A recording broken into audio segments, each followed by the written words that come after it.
Hello, everyone. This is Catherine Russ, and we are going to call to order this meeting at 7:01. Lisa, can you do roll call for us, please? Oh, wait, before you do that, Lisa, hold on one second. Per Cromwell Policy 9120, the secretary shall perform the duties of the chairperson at board meetings in the absence of the chairperson and appoint an acting secretary. So for the purposes of tonight's election, I will be serving as a moderator until we elect our new chairperson. Okay? All right. Perfect. Thank you. Go ahead, Lisa. Here. Ms. Franklin? Here. Mrs. Paduti? Here. Mr. Heisman? Ms. Lamb? Here. Ms. Maddie? Here. Mrs. Russ? Here. Mr. Schuman? Here. Mr. Zabrowski? Here. Dr. Macri? Here. Mrs. Arnesta? Ms. Berry? Mr. Lozano? Here. Mrs. Bennington? Mr. Butwell? Ms. Bocciola? Here. Mrs. Demaro? Here. Mrs. DeTuno? Mr. Koppel? Mr. Lemay? Dr. McLean? Here. Mrs. Prescott? Mrs. Middlebrook? Here. Ms. O'Leary? Here. Ms. Shepherd? Ms. Talma? Here. Ms. Weisful? Marcel? Jacob? Julian? And Summer? And then, Mr. Ireland from the Board of Finance. No? Okay. Thank you, Lisa. This is exciting for our student reps because we just had an election, so we've had a lot of things change, and we will be putting in a new chairperson tonight. So I am going to open and call for nominations for a new chairperson for the Board of Education. If anyone has any nominations, now's your time to nominate. Donna. Can I nominate as a novice? Yes. You got to turn your mic. Turn your mic on. Oh, my. Yeah, there you go. It's No on. one has ever asked me to speak louder than. We record, so it has to be. Oh, on. okay, okay. And can I? I mean, it's a little. It's fine. Okay. You're good. I'd like to nominate this nice lady whom I've been reading about. Can you say her name, please? Yes. Thank you. Alicia is the way you pronounce it. Gaduti. Okay. Thank you. Are there any other nominations? No? Okay. I'm going to close the nominations for now. And by a show of hands, can I please see who would like to approve Alicia Gaduti as the new chairperson for the Board of Education? 1, 2, 3, 4. So that is unanimous. So congratulations, Alicia. I will give you the seat and the gavel. You are our new chairperson. I'm leaving the mic on for you. Thank you. I like to be Catherine. Thank you. This is yours too. That's Mr. All right, go ahead. Okay. Thank you. Thank you all. I appreciate it. Big shoes to fill. Okay, so our next item of business is the election of the Secretary of the Board of Education. And I will ask if there are any nominations for Secretary. Ms. Franklin. I would like to nominate Catherine Russ for secretary. Excellent. Are there any other nominations? I saw a no. Okay. That being said, nominations will be closed. All in favor of Catherine Russ serving as secretary, please indicate by saying aye. Show of hands. Excellent. Anybody opposed or abstaining? Excellent. Congratulations and thank you, Mrs. Russ. Thank you. Thank you, everyone. Yay. Let's see, I'm doing a decent job. You do a good job. You never get to leave it. I know. There you go. You're stuck. Okay. Everybody has in front of them the agenda. We are going to be spending some time tonight looking at financials, recognizing our faculty and staff at CMS. We're going to hear from the Board of Finance and talk a little bit about our process for approving our budgets. Thank you, Mr. Ireland. And we have in your packets our new business and some policies that are going through first read. I hope everybody's had a chance to look at the agenda. Are there any additions or deletions on the agenda that? Oh, for me? Okay. I don't have any additions or deletions. So we need a motion to approve the agenda. Thank you, Mr. Schuman. Second by Lori. Thank you. All in favor? Aye. Opposed? Abstentions? Okay. Agenda is approved. Dr. Macri, do we have any correspondence? We do. So, before we begin, before we move forward tonight, I'd like to take a moment to recognize someone whose leadership and partnership have meant so much to this district and to me personally. I want to extend our deepest gratitude to Selena Kelleher for her 10 years of dedicated service to the Cromwell Board of Education, including the past 4 years as our chairwoman. Selena led with compassion, integrity, and a steady hand. She always kept our students at the heart of every decision. Under her leadership, we accomplished so much together, from building our beautiful new middle school to improving student outcomes, to strengthening our curriculum and maintaining strong financial stewardship for our community. What I admired most about Selena was her ability to actually bring people together. She built genuine relationships with administrators, with teachers, with staff, and with families. And she approached every conversation with respect and empathy. Selena believed that the best outcomes happen when we listen, collaborate, and keep our focus on what's best for our children. That belief has truly shaped the culture of our district. Being a board chair I feel sorry for you, is not easy work. It requires long hours, countless meetings, and difficult conversations, all time taken away from one's own family in service of the greater good.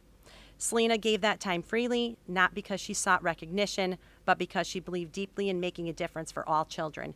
She never acted out of personal interest or agenda. Her compass was always what was right and fair, even when it wasn't easy or popular. That is the mark of a true leader. On a personal note, I feel incredibly fortunate to have worked alongside her. Selena's trust, guidance, and unwavering support, especially during challenging moments like COVID, meant more than I could possibly say. She believed in our work. She stood by difficult decisions and never lost sight of our shared purpose, doing what's best for students. On behalf of the entire Cromwell Public Schools community, I want to thank Selena for her service, her leadership, and her steadfast commitment to this district. Her impact will continue to be felt in the strong relationships and student-centered culture that define who we are. We wish her all the best and hope she knows how deeply she's appreciated by the Cromwell Public Schools community. And we will obviously be purchasing Selena an apple and a clock from the district. So I would love it if we, anyone who gives 10 years of their life to the Board of Education deserves a standing ovation. So even though she's not here, and Laura's the only one standing up who hired me. So a big thank you to Selena, who's probably home with her family having dinner on a Tuesday. And then obviously I have a letter from Selena to everyone. So dear Superintendent Macri, administration, staff, families, and fellow board members. Serving as board chair and being part of this board for the past 10 years has truly been one of the greatest honors of my life. From the very beginning, my focus has always been simple, our students. Every late meeting, every tough decision, every deliberation has always come back to them. We faced plenty of challenges along the way, more than a few, honestly, but we faced them together with respectful conversations and open minds. We didn't always agree, but we always came back to the same goal, doing what's best for kids. I've been reflecting on moments that remind me of why this work matters. I've had the opportunity to welcome back our staff to the new school years at convocations, the most recent one being deeply personal and memorable. I've witnessed years of graduating classes at commencement and have had the honor of serving as board chair during the past 4 ceremonies, sharing words of congratulations. The pride I felt looking out at our entire graduating class, and that is the best moment, and then shaking each graduate's hand as they receive their diploma will stay with me forever. I've also had the joy of welcoming the community to our brand new middle school and the pride of seeing our test scores soar. Recently, I received an email from a veteran who expressed his gratitude for the impact our Cromwell High School seniors had on the veterans they met during their senior trip to Washington, D.C. He was touched by our students' kindness and respect. qualities that meant so much to those who have endured so much and have not always received the appreciation they deserve.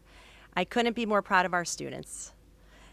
Those are the moments that will stay with you because they show the kind of young people we're helping to shape.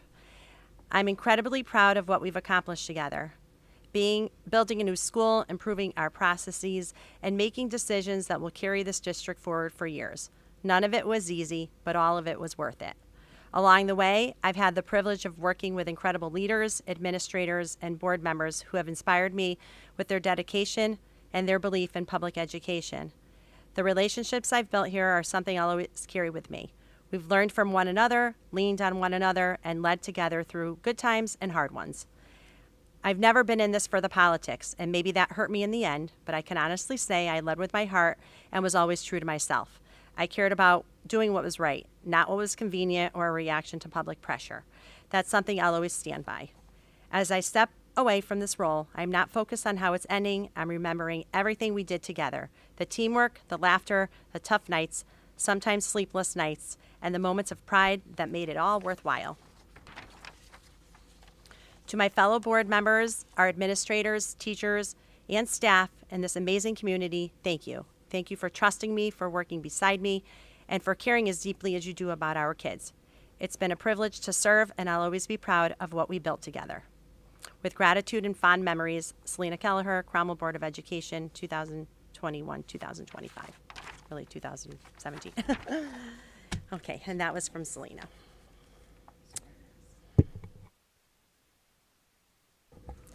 I just have to add an appreciation for 10 incredible years and 10 very difficult years as you remind us that working in schools and being a school administrator is probably the most challenging of your lives during COVID, and being on the Board of Ed. Thank you to many of my colleagues who were at the time. Not easy. So much appreciation to Mrs. Kelleher for her incredible service. Okay. And that's it for correspondence, yes? That's it. Okay. All right. I will move us on to public comments. Does anybody have any public comments to offer? Okay. I'm going to read the rules for public comments before you speak okay. Okay. Well, these are long, so bear with me. I literally just spit my water out, Linda. So am I, and Catherine told me I have to read this, so that's what we will be doing. Okay. Public comments at Cromwell Board of Education meetings.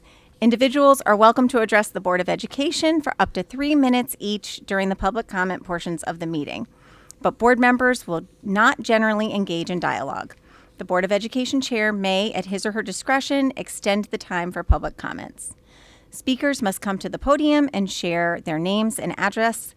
To facilitate efficient sharing of your comments, we encourage you to share any comments you may have about instruction, discipline, or learning materials first with your student's teacher and then principal, followed by superintendent, before bringing them to the Board of Education. However, if you do not believe your comments have been addressed appropriately, or if you believe they should be shared with the Board of Education for any other reason, please feel free to do so. Any complaints or concerns about individual Cromwell Board of Education employees should be directed to the superintendent and the BOE in writing rather than in public comments at Board of Education meetings. All comments must not include personal attacks, and comments cannot be discourteous, threatening, vulgar, or otherwise inappropriate. The board chairperson may, at his or her discretion, curtail any public comments or terminate any such individual's privilege of address at any time if they violate any of these rules, violate reasonable standards of decorum, are boisterous, or repetitious. The Board of Education reserves the right to limit public comments to particular topics. Last piece. The Cromwell Board of Education values the well-being of our students and families. Those electing to make public comments at Cromwell Board of Education meetings are strongly discouraged from sharing identifiable information of their children in such comments, including but not limited to name, age, and learning ability, and are reminded that any comments made during a Cromwell Board of Education meeting become a permanent matter of public record and may be accessible by individuals in the future. As such, any person making public comments during a Cromwell Board of Education meeting is solely responsible for the information they choose to share. We kindly ask that you consider the privacy of your family and your children while making comments. I know. That being said, thank you for coming to make a public comment. And if you would start with your name and address, please, and then you are free to go for 3 minutes. And make sure your mic is on, please. You just push the little button at the bottom. Okay. Yes, because it's being recorded. Oh, okay. My name's Linda Demetriadis, 7 Bonnie Briar, Cromwell, Connecticut. I'm the president of the local 1303-280. I represent over 70 paraprofessionals in Cromwell Public Schools. I just wanted to our new Board of Education members, we welcome you to the team and congratulate you on your election. I look forward to working with you alongside Dr. Macri and her team as we move forward together to ensure that our students get the very best educational opportunities and our staff continue to be supported. Welcome. That's it. I know. You still have 2 minutes. It took me longer to read that, Linda. Thank you. Lori, Selena just used to read it in like super fast speed. I just don't read as fast as Selena. She goes really fast. Thank you for the nice welcome. And I'm sorry, we should have started with that. Welcome to our new members, to Donna, Maddie, and Jessica Lamb. Thank you for joining us, and we're so glad to have you at our table. And congratulations to those members that are returning that won their elections. So glad to have you here. And I think congratulations, Dr. McLean, who's serving on a Board of Education in her community as well.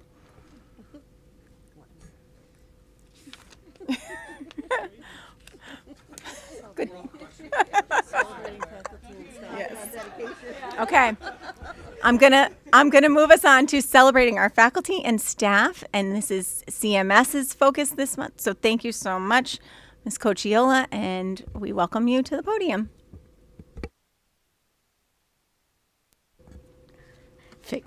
I figured it out. Okay, great. Good evening, everyone, and welcome. It is my distinct honor to honor our support service staff at CMS. I do have 2 in the audience. Come on up. They're mortified. Dr. Tobin, Dr. Sue Tobin, and Joanna Webster.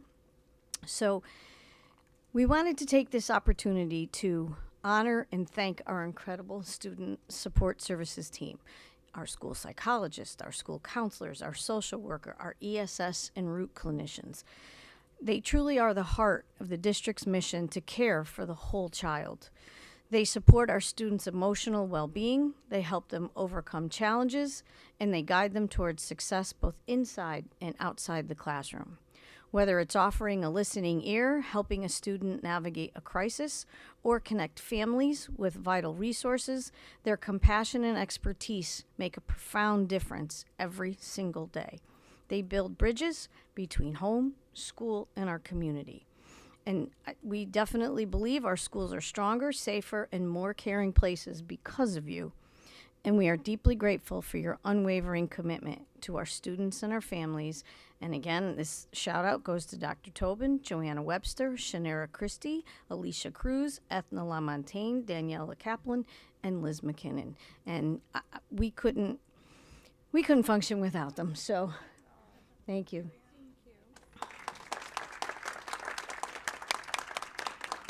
I would ask them to speak, but they would not be happy with me. Okay. Wow. I was going to ask them, but they're running, so I guess. Do you want to add anything? Only thank you for the recognition, and it's been an honor to work here for so many years with, It's been an honor to work in Cromwell for so many years with so many students and so many families and so many wonderful staff members and leaders. So I appreciate the recognition. Thank you. Yeah. No, I would just echo what Joanna said. Thank you guys so much. It's such an honor to, it's all about the kids, but it's such an honor to work with such a team. And that's what really makes our student support team so strong is because we have each other and all of the teachers in the school, our administrators, and our families, our parents. So like partnering together to support the students is like really where it's at. And that those partnerships is what makes our job easier and rewarding. So thank you all. We appreciate it. Well, thank you to you and your colleagues. We all know that social and emotional well-being is vital to our students' success. So thank you for all that you do to take care of our students. Anybody else have any comments you want to add? Mr. Zabrowski. My wife is a high school counselor as well. I know, and you know, in my role, I work very closely with our school psychologists and our counseling team. I know that you see things that other people don't know are happening and will never know that are happening because that your jobs do involve a lot of issues of privacy. I also would guess that there are days when your office feels like a triage center. So I have a huge amount of respect for what you do, and I just want to thank you because those of us who know some of the things that you deal with that most people aren't aware of, I have a huge appreciation for what you do. So thank you. Thank you. Anybody else? Mr. Heisman.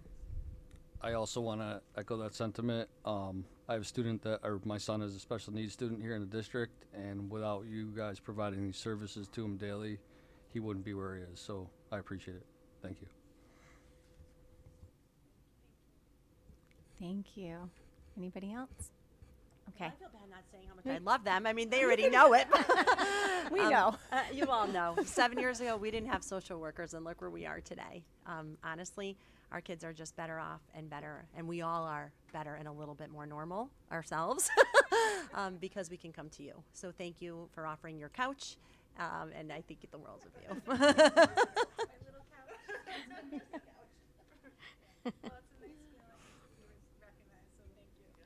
Thank you, guys. Thank you so Thank you. much. Ms. Cochiola, you're on again with our student being recognized tonight. This is such a fun night. It just is.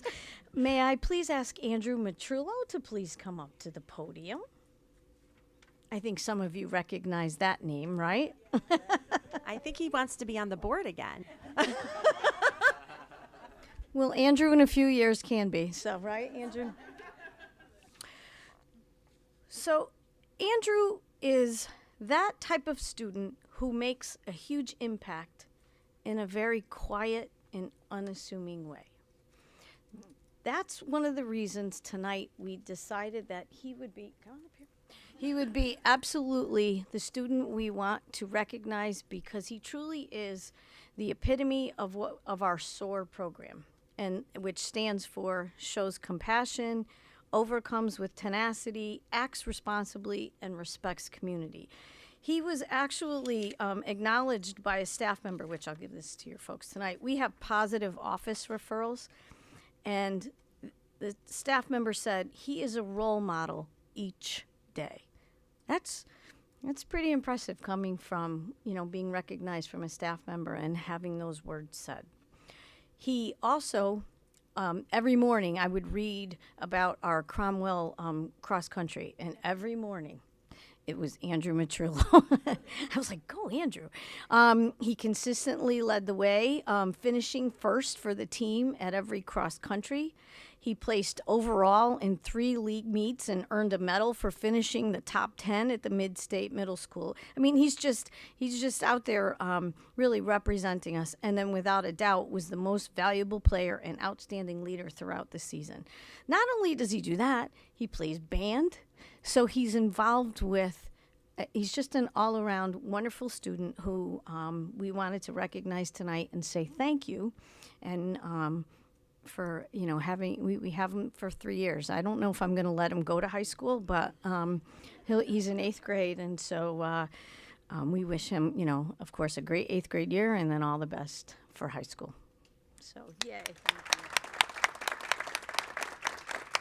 Want to say a few words? No.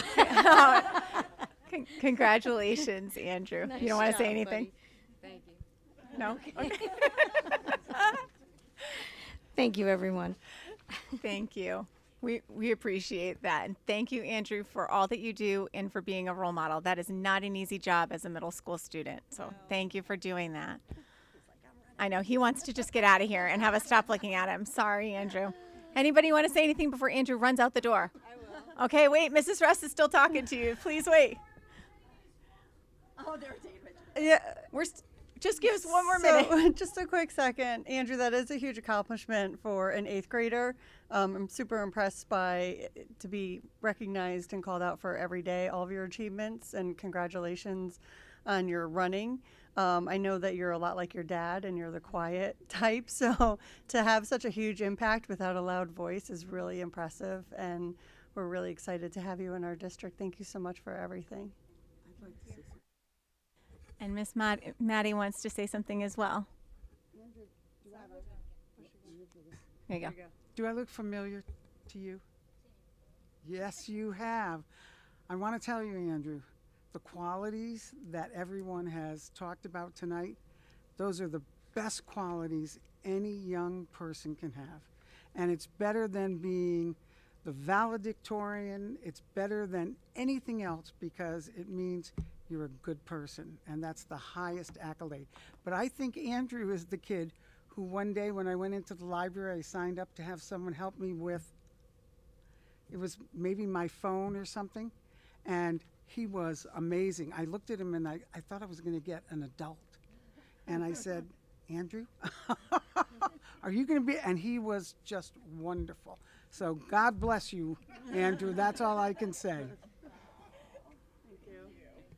So it's been my honor. Go for it. It's been my honor and privilege to watch you grow over the last 7 years, Andrew. I just can't believe you're that same little boy, and I'm not going to look at your parents, especially not your dad. And it's true. It's really hard because I'm sure you hear all the time you're just like your dad, and your mom's pretty awesome too. But you are your own person too, and to hear that you're a role model every day, that's amazing. And I love seeing you. So when I see you, I get excited. I can only imagine how excited everyone else gets. So thanks for just being you and being awesome. Okay, I think we can let this poor young man leave. Thank you, Andrew. We won't make you stand anymore.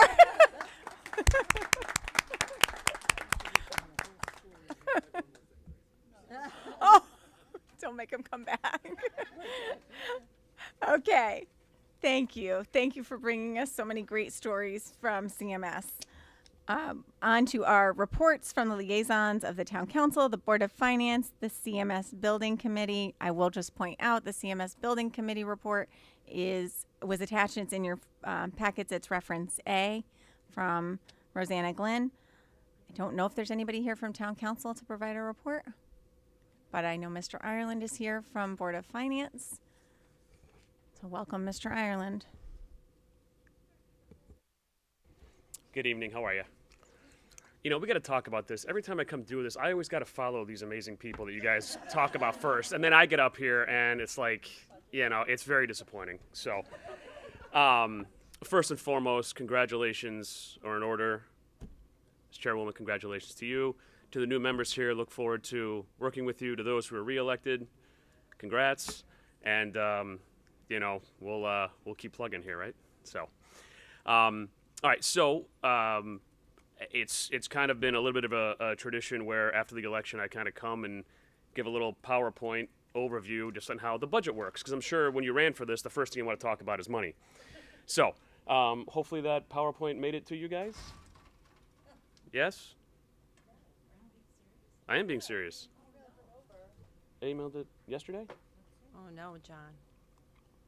Oh no, was it in our trash? Hold on.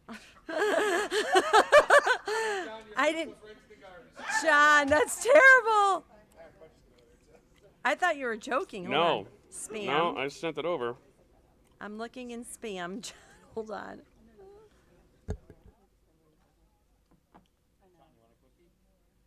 Yeah. I don't know how these got in front of me. I'm passing them. Oh, I have it. It's in your spam, Lisa. I'm going to forward it to you. You like them? It's oh my. Sorry, John. Yeah, we have. Yeah. It went to spam, so you didn't have to endure having to hear this. That's probably what happened. So, Should I just vamp for the next 5 minutes? You guys want me to try my stand-up routine here or what? Yeah. Well, no, if you guys want to move on to something else, then I can come, that's fine. Right. If no one objects, I'm gonna well, they're eating cookies, so I'll let the. No, we just keep. Okay. We're going to start with student reps so that you guys can stay. You don't get to hear, well, you're welcome to, but you don't have to hear the finance report, which might be of interest to you to leave after your reports. All right, so I'm going to start with the high school representatives. So Marcel and Jacob, I am passing it to you for your updates and reports. Welcome, glad to have you, and we look forward to hearing all the great things that are happening at CMS, or CHS, sorry. Yeah, I already got an introduction, but I'm Marcel, and so I go over the general announcements, and October and November are flying by. Late October was a blast for all grades at the pep rally before the football game spotlight on Channel 3. Although there have been a lot of rumors about the seniors rigging the games, which I definitely don't know anything about. On Halloween, teachers decked out their hallways in themes. The math hallway took home the win with their Wizard of Oz theme. My personal favorite was the 6-7 shirts. Shout out to Mr. Kuckle and Mr. LeMay and the science department. November, or should I say no school November, has been just as busy. Today we celebrated Veterans Day with events at the town hall honoring those who served. We also had a school-wide celebration packed with activities including guest speakers, basic training, physical fitness challenges, and even the physics of paratroopers with Dr. K. Thursday and Friday are busy with parent-teacher conferences. Be on the lookout for Student Council's bake sale and French National Honor Society Hope for Haiti fundraiser. And mark your calendars. Homecoming is next Friday, the 21st, with a Hollywood theme. The Student Council Executive Board had a blast creating promotional videos for the Spirit Week. Check them out on the Cromwell Student Council Instagram. It's a great start to the month with lots of fun to look forward to. Hello, I'm Jacob. I do the sports, although I'm not an athlete at all. So, I have great updates on sports all around. The boys soccer team made it to the postseason. They recently beat the Aerospace Academy 10-0 and Canton 1-0, and they're playing at Summers today, although I did hear they unfortunately lost, but we'll keep the vibes good here. So they're not far away from a championship. For the first time in a long time, the girls volleyball team made it to the playoffs. They outperformed North Branford 3-1 last Wednesday, but fell short to East Hampton on Friday. The girls cross-country team finished second in the Shoreline Conference and were state runners-up for Class SS. The boys team also finished at a very respectable 7th place. The football team is still undefeated with an incredible 8-0 record. They played at Trinity College and defeated SMSA Co-op 51-18. Their last regular season home game is this Friday against Rockville as they look to continue their winning streak right to the end. The first basketball scrimmages for both the boys and girls teams are on December 9th, and indoor track begins the week after. I'll be here next time to update you guys on the wrap-up of the fall season and the beginning of the winter season.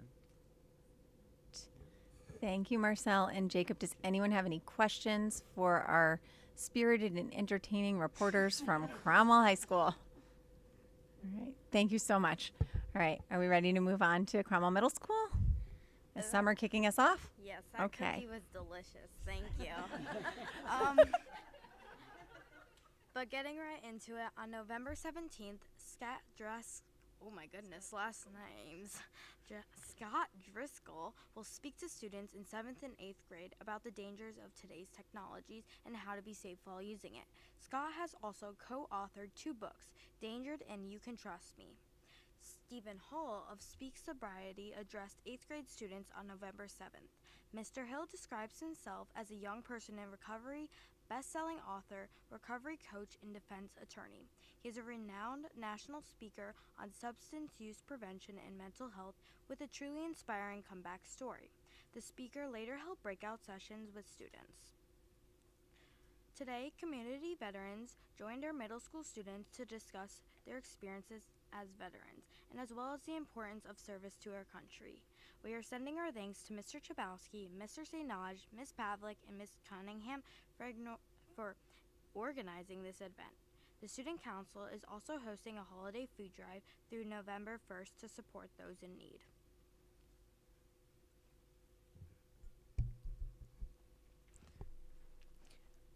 Starting with the robotics club, the club is popping off. I say this because we concluded the first meeting with the tradition of eating 3 bags of popcorn that was gone. It took longer to make the popcorn than it took for us to eat it. The first meetings were held on the 7th and 10th of November. Everyone in the club is excited for the upcoming robot building to be done. Rehearsals for the CMS production of Alice in Wonderland have begun. Miss Sales and Miss West Herzog are excited to begin working towards the performances, which will be in late February. Students took action photographs of the soccer team for yearbook club before the conclusion of the season. This is how I contribute to the sports season. I cannot play, so I take photos of people who are playing. Speaking of sports, which I don't know why I always end up reporting on this because I, again, can't play. That's her job. For girls soccer, Coach Humphrey and Coach Willis's team finished the season on a high note, absolutely crushing their last 2 games with shutouts against Rocky Hill and Middletown. The team was led by star players Eliana Volpe, Kayla Morrissey, Alexa Stryker, and Sophia Shields. For the boys soccer team, Mr. Goa led the boys to a notable 2-loss season behind Jesse Tanga, Calvin Forrest, Alex Hernsvan, and Ryan Brex being some noteworthy players. This CMS cross-country season was definitely in the books. The team competed in the 32nd Annual Connecticut Cross Country State Championship at Wickham Park. Congratulations to all the runners, including Julia Fazzino, Kylie Laterra, Julie O'Connor, Gabby Fernandez, Andrew Matrullo, Dr. Stankowitz, Keegan Bowler, David Tedeschi, Nikki Mayo, Michael Morgan, Benjamin Korb, and of course, Summer Stankowitz, who led the girls' team. Finally, tryouts for the boys and girls basketball teams began the week of November 3rd, led by under Coach Bosworth and Coach Budzik. Oh my God, last names. Everyone is looking forward to the season. Well done, all of you. This is the best part of the night, is hearing from all of you all the exciting things that are happening in your school. So thank you so much. Appreciate it. Anybody have any questions for our student representatives? So you guys got lucky because you don't have to hear the Finance Committee report if you don't want to. But you are welcome to if you would like, if it's of interest to you. Dairy Mr. Ireland, I hope you don't take offense.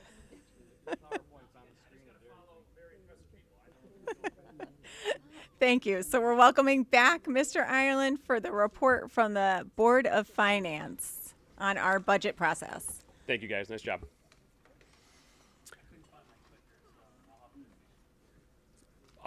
Someone give me stuff to throw. Every change, we'll do it that way. No, not a problem. So listen, what I'm looking to really do is obviously give an overview for those of you that are already familiar with this, just to kind of give a little refresher course, and then for those that might be new to the process, kind of give it's very 101, very 30,000 foot view, and believe it or not, it's middle of November, but you guys will be talking budgets in 6-7 weeks, something like that. So notice what I did there. So if we want to go to the first slide. All right, so here's, again, just we're going to go through real quick. The 3 different kind of major budgets we have in town, how those budgets are sourced, and the different revenues that come in order to take care of those, the kind of key factors and considerations that go onto it, some information around the Board of Finance, and then obviously any questions you may have, we can go. And if you have any questions as I'm going through this, just throw something at me. All right. Oh, you got the clicker now? No?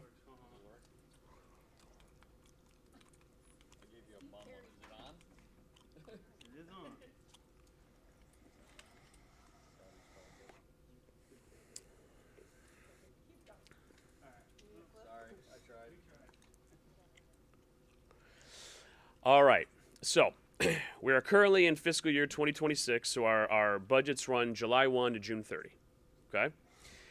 There are 3 kind of different buckets that we look at from a budgetary standpoint. There's the Board of Education side here. It takes up about 61% of all the tax revenue that we collect in town to fund that, okay? Your total operating budget for this year is $40,600,000, okay? One thing that we always try to consider and keep in mind is that the state requires that once you set a budget number for the Board of Education, outside of some certain circumstances that I won't get into, but for the most part, once we hit that number, you really don't go backwards. So that 40.6 number will be the baseline as we move forward into looking at fiscal year 27. Okay? Next, we have the general government piece, which is about 35% of it.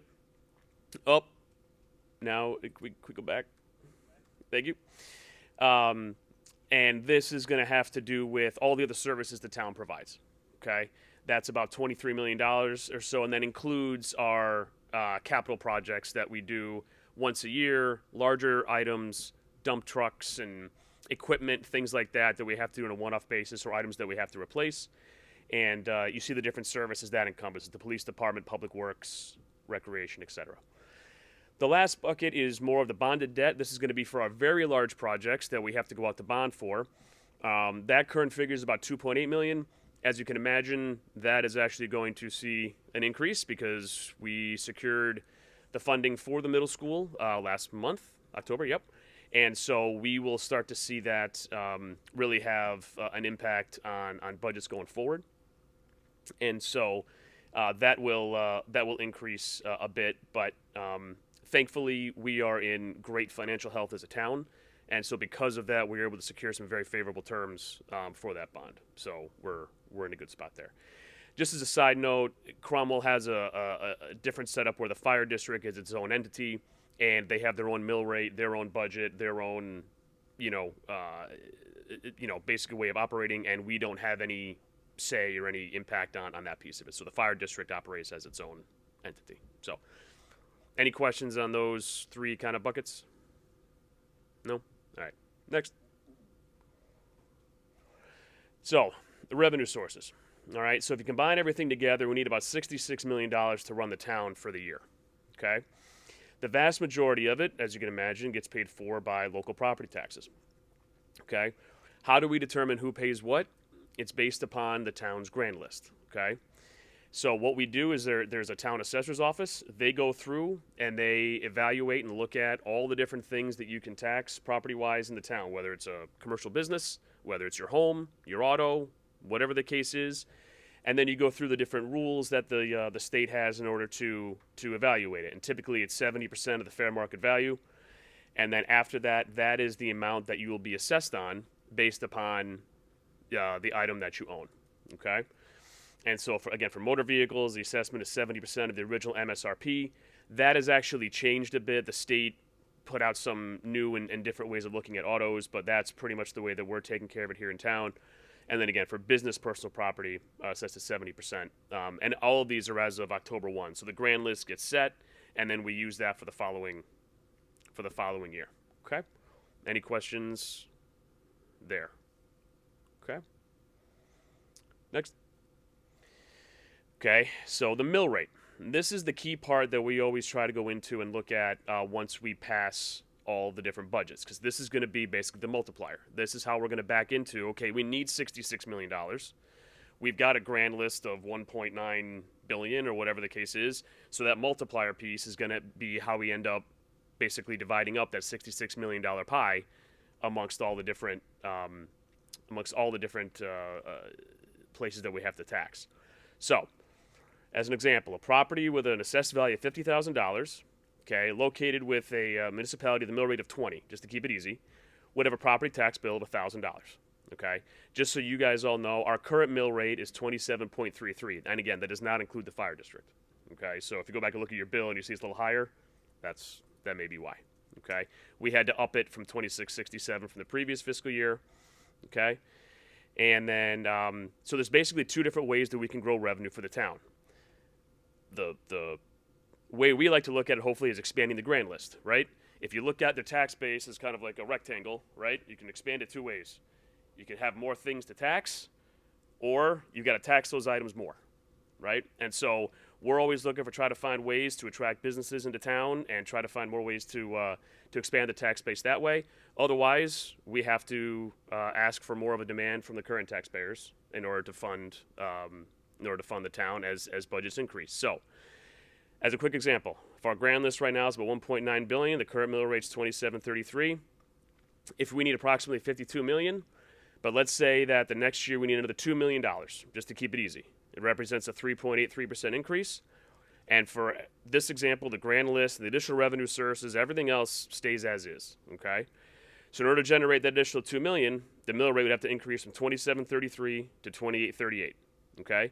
So you take that 28.38 in the very bottom, multiply it by everything on the grand list. That's how you're going to get that 54.28 million that we now need. All right, next. So how does this impact homeowners? So if we use a home, again, just random, assessed at $250,000, but valued at $357,000, so it's at that 70%, so we're actually taxing it at the $250,000. The expiring mill rate of 26.67, their current tax bill should be around $6,668. For the next fiscal year, if we have to increase the mill rate, that tax bill goes up to $6,833, and it's a $165 increase. So you extrapolate that $250,000 and go to all the different size properties, everything else, you see that, you know, obviously they'll get and feel that increase even more. So that's how we spread it around. All right. Other revenue sources. So there is money that we typically get in from the state. It's a huge help. Right now it's about 6.6 million in revenue, about 10% of our budget. It's unfortunately not always guaranteed. God forbid there's some sort of emergency or something, they can, you know, make a change there, but it has been coming through in the past without too much problem. Grants, obviously, if we find opportunities to take care of projects through different grants or different funding sources, we go after those. And then the bottom are just some examples of some miscellaneous fees, you know, building inspection, police department, health department, just different ways the town generates revenue and helps with the budget from that standpoint too. So, next. Okay. Grand list has remained steady over the past few years. In a non-reevaluation year, an expanded grand list would provide additional revenue without impacting the mill rate. So obviously if our grand list goes up 4%, the budget goes up 4%, guess what? Everyone's tax bill stays where it was, right? Okay. If the grand list somehow shrinks, then even before we do anything, we're already in the hole. Okay. In case of emergency, our standard is we try to keep 2 months of expenditures in our savings so that, God forbid something happens, we have some resources to be able to take care of it. And then again, something that we're very proud of is as we went out for bond for the middle school, we had a reconfirmation of our S&P AAA bond rating, which is the best from a municipality standpoint you can obtain, and it very much helped and saved the taxpayers money when we went out to take care of the school. So. Okay, our current Board of Finance members, myself, Steve Waganowski, Matt Blanchett, Dan Kelly, Ed Maley, and Jamie Fideli. Jamie joins us now. He was just elected a few weeks ago. Our meetings are the last Thursday of the month, except for November, December, over in council chambers.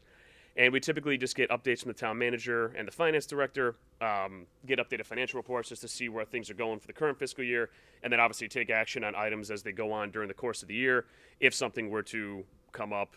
But we typically like to try to take care of all the major spending items during our budget process, which will start early April until we get into May and the referendum that goes out to the town. Okay, so yeah, here's the timeline here. So we get our budget books for all three of those different budgets I talked about earlier in the middle of March.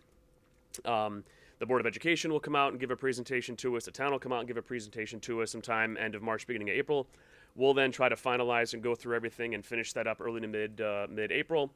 The first Tuesday in May will be the referendum to the town, so we'll go and we'll present the numbers that we have passed to the town and hopefully get a yes majority there. If not, the Board of Finance meets, we make some changes, we go back to the town, we do the referendum again until it passes. Once it passes, we typically have 10 days to set the mill rate. We typically do it that night. We just kind of get the results. Hopefully it's in the positive. We meet, we set the mill rate and go from there. And then the tax bills are set and generated for July 1st for the next fiscal year. That's our just kind of main email. If you ever have any questions or any reach out to any of us.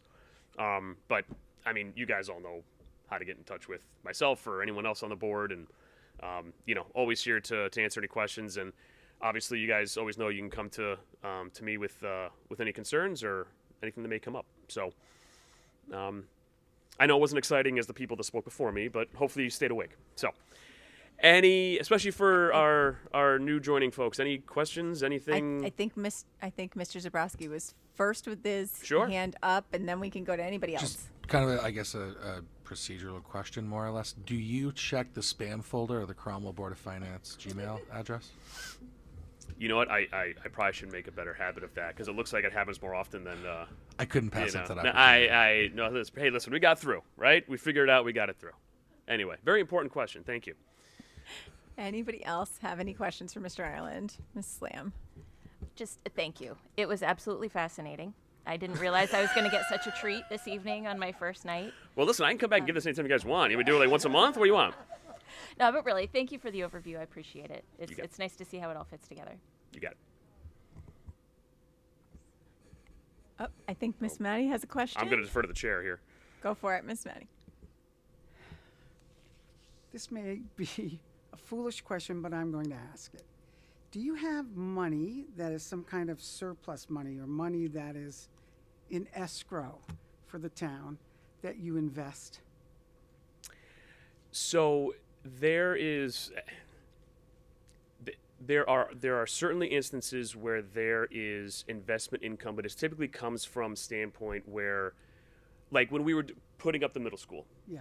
Year to year, we would have to get just a note before we went out and got the bond done before the school got done, and sometimes that'll generate like interest income, and sometimes we do have some investment income from different funds and different things we do. So yes, there is. It's not something that we look at and go, okay, we're looking to make millions and millions of dollars. You know what I mean? It's more so guided, I think, a lot by state guidance and that kind of thing. And I don't want to make it sound like I'm trying to push off the question, but the finance director would have a little bit more detail as far as how that kind of works and operates. We check in on it and take a look at it, but it's not something that we, actively try to go, hey, let's try to make so and so here. It's more so certain projects and certain funds that we're involved with. All right, absolutely.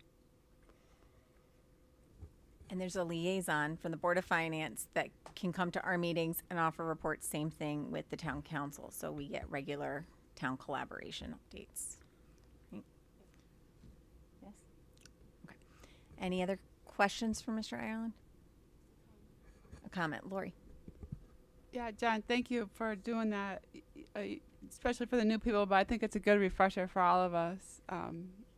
I always learn, because it's a reminder of the us, fun. Yeah, well, for those of us who don't, do that every day, it's just a good refresher. So thank you. Listen, happy to do it. I appreciate it. And, listen, at the end of the day, it makes my board's job a lot easier when you guys have a good, feeling and understanding of the decisions we've got to look at, right? Because that slide up that talked about, people's household value and stuff, that's stuff that we have to look at when we're making our decisions, because that's where it hits the road, right? And that's where it hits people's bank accounts and mailboxes. So that's where it gets, that's where it gets tough. John, quick question on the budget for the school. What was the finance package for that? How long? What do we borrow? How much we take, and what rate? We ended up borrowing. I'm trying to do this top of my head. The rate was just over, I think, 4%. We had to borrow about $42 million, I believe, because there's a holdback from the state, and so we have to borrow enough to kind of hang on to that until they do the audit, and then some of that money then gets released. There's a whole timing mechanism piece that goes along with it. But no, it's and we went with 30 years. We went 30 years. So. Thank you. Yep. We appreciate it. Oh, Mr. Heisman has a question. As far as the process for reviewing the budget, right? We do the Board of Ed, then the town goes, then the CNR for the Board of Ed goes. Have you guys considered maybe revamping and having like the Board of Ed one night and the town another night for that meeting? Because I know that went into 2 nights and Claudia was there pretty late one night with the CNR. So the way we have to do it is we pick a night for a public hearing, and the public hearing is the night when those presentations then take place. It's actually at the Board of Finance's discretion after the public hearing goes as far as the order of what we want to take up and consider. We typically go with looking at the Board of Education piece first, just because all the players are there, right? Like, if we can prevent you having to come back and do another night where we're kicking it around, that's been the goal. We then, after the Board of Ed piece, and this is the other part too, so those CNR projects, those capital non-recurring projects, the way I believe we've got it set up is that if they are related to the Board of Education, they still fall under the purview of the town. So the town is taking on those projects in addition to their own needs, and then kind of a priority list and a set list that goes. The way that we have been doing it, again, because we have the audience after the Board of Ed operating piece gets done, is we go through those projects again, because just so we have the right people in the room. And yes, it goes very late. It goes very late. But at the same time, too, if I can try to, or we can try to prevent, folks from having to come back and carve out more time out of their schedules, that's the way it's been. I'm always open to hearing if there's a better way to do this or a better mousetrap. I mean, I'm open to discussing it. That's never a problem. But it seems to be, if we've got everybody in the room going with it, that's just been the way we've been doing it. But if there's a better way or another way to look at it, we can still do that. It was just new last year, so I was curious if that was going to be the same. And then after that, the town, we set a second night. Actually, we set 3 nights. We set a second night. That's typically when the town will come forward. We'll have the police chief there. We'll have the public works director there, go through the town side, and then those capital projects that aren't related to the Board of Education, we'll get those through. And then a third night, if everything does roll over or goes late, we'll pick a third night and stuff as well. So that piece of it, we can certainly look at and discuss. Thank you, Mr. Ireland. Good? Good? Okay. Thanks so much. Thank you. All right. Along the lines of collaboration, we move on to town collaboration updates. And Dr. Macri, I'm turning that one to you. We did have a meeting, and actually it's in your packet as well. I could jump to it, but it is in new business as well, with Mayor Dimitriadis. Chair Ireland was there as well. We had Steve Heisman, Matt Zabrowski, myself, Claudio, Lynn, Mr. Botwell. Trying to think who else was there. I don't know. Did I miss anyone? Sharon and Tony. Yes, a town manager and Sharon. So it was a good meeting. We talked about what is this standing facility committee going to look like, and that's actually in your packet just for information, which is everyone needs to see it. We will need a member of the Board of Education, and that is reference E, so we can skip over it later. And then we just talked about the projects that we have and the priorities that we looked at all of our projects, and we prioritized what the projects were. And it was a good discussion, a healthy discussion on all the work that has to be done, and then how do we move forward. So this evening, even in our facilities committee meeting, we talked again about what can this standing facilities committee do for the town, but of course, I just look at it from the Board of Ed perspective. There's so many things that can be done, and it's just so much more efficient when we have grant opportunities to be able to have a committee that we come to, because the grant opportunities from the State Department of Education are not just here, apply for this and you get it. You have to have something like a building committee to run these projects. So if it's a standing one, then it's something that we could really do easily. So we met. It was a good night, and then I know Claudio Bazzano met with Steve Wyganowski, and they talked about the priorities. They went back through the chart and prioritized everything. So I think that's it for town collaboration. Anybody have any questions on that one? Okay. So Your Honor, your next was superintendent's updates. Okay, thanks. So first, happy Veterans Day to anyone, all of our veterans. Truly, as a family who, my parents weren't born here, my brother and sister were not, and I still have family in Italy, and I feel so blessed to be part of this country. So just a huge thank you to all of our veterans who put their lives out there and had their lives taken and sacrificed so much for us. So happy veterans to them. Happy Veterans Day to them. Our kids did some awesome things that you're going to hear about later when our principals come up. And I would just like to welcome Jessica Lamb and Donna Maddie to the Board of Education and say, we do a lot of great things. I'm sure you've watched and I know you've attended, and I'm just very happy to be working by your side. And then also to our, well, those of you that have been on the board for 4 years already and you came back for more, congratulations to you as well. And of course, I can look forward to working with you as well. And budget setting. So that's what we are working on, Mr. Butwell and myself, working with our administrators. All of the administrators are at the point of where they're turning in their budgets, and then we've set up our meetings to meet with them in the first and second week of December, and those are set. We also, after that, then we start putting together our presentation. Mr. Butwell and I will meet quite often. We have been thinking and looking at ways where we can improve, give you more information, change the information. So we've been doing that ad nauseum. Poor Mr. Butwell, sick of me.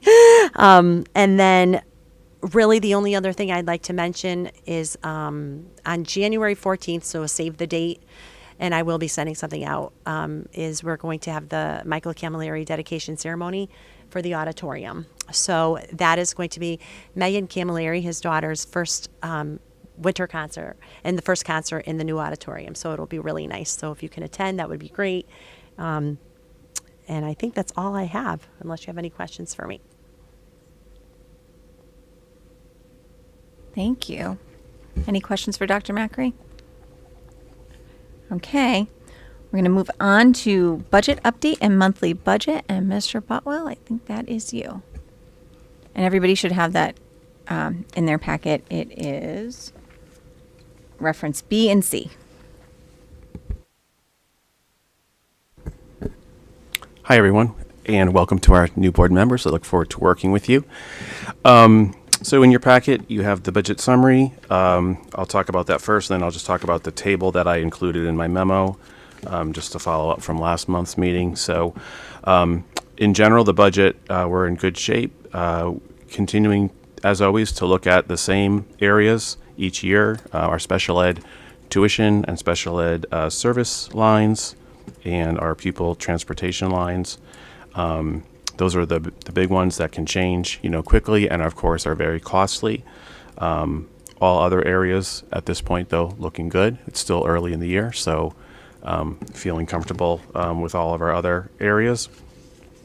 Regarding the table in the memo, I think at the last month the board had someone asked a question about remaining balances or open surplus balances for each month. I was able to go back and find the data for the last for 4 years and October through December.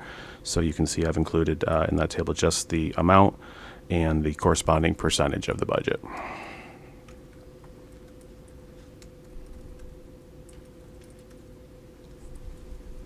Thank you for doing that. Anybody have any questions? Mrs. Cantwell?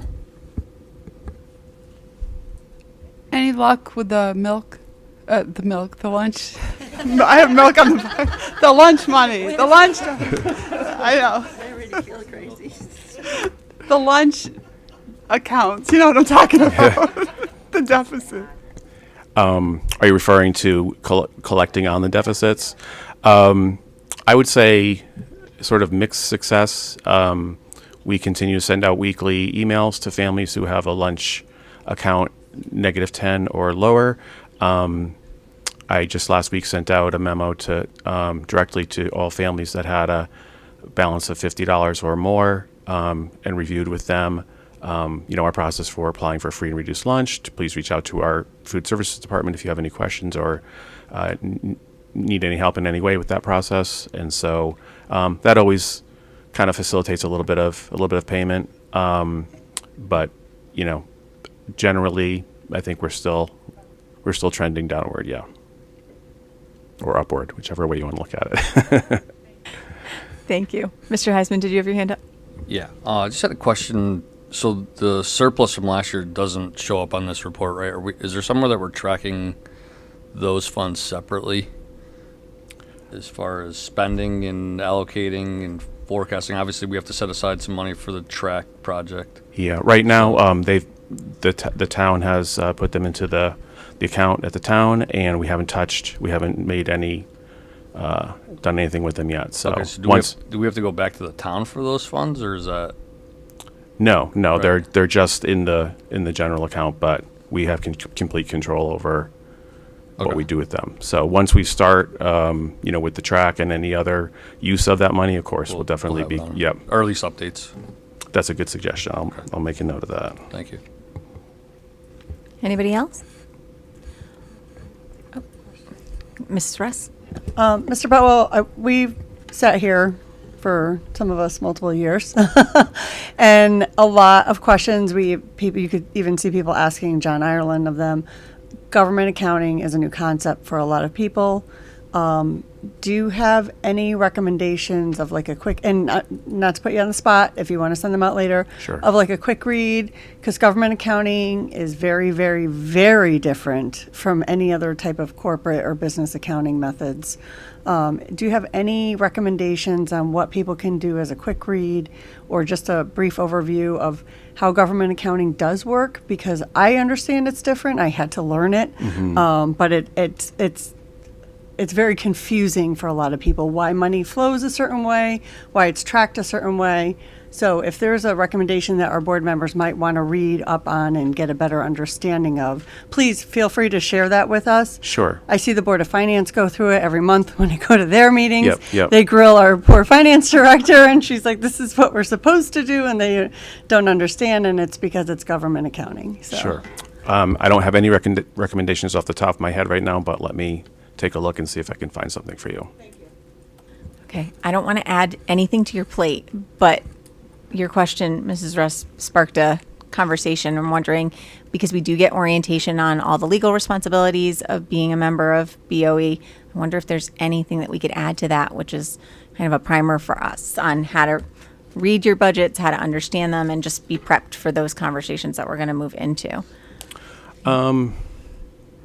Again, yeah, let me take a look and see if there's something that I could send you, or, if there's specific information that you're hoping to find out that I could provide for you, or do a little mini lesson for Like you. a 30-minute, Sure, I'd be happy all you to need do to that. know. Can you teach us? Sure, yeah. Can you teach us? Do I get to use the like whiteboard? Like Yeah, Mr. okay. Ireland just did on the budget process? Sure, yeah. I have a suggestion for Mr. that. Heisman. CABE is a good resource. When they run their annual course, they run a course on school finances. So there's a contact there. Patrice, I believe her name.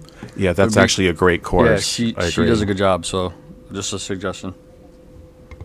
Thank you. That's a great idea. Sometimes we forget that the Connecticut Association of Boards of Ed has all these resources available to us. Thank you. We'll add Jessica and Donna so that you'll get the updates too from CABE, and then you'll see when there's training and available, and you can attend those trainings. And anyone can attain them, yeah. They're good. Can I Okay. just add- Oh, That Mrs. just made me Cantwell. think. I don't know if they've gotten the notice, because CABE has that workshop, for incoming Board of Ed members who just got recently elected, but it's soon. It is soon. It's December 9th. It's in Rocky Hill. I'm sorry, I didn't mean to interject Yeah. over you, Lori. I Yes, wrote it you all need to down. follow Robert's Rules of I was Order. gonna. I know. I'm sorry. Do you want me to continue? I can No. stop. I wrote it down because I was going to put it in my comments and updates at the end. Oh, yeah. But it's a new member board training and a new board leadership training. You can take either track. Obviously, you two would take the new board member training. It's in Rocky Hill on December 9th. And it's from 8:30 to 5 p.m. It's at, I believe, the Sheridan. Correct me if I'm wrong, Dr. Macri, but I believe we pay the cost for that.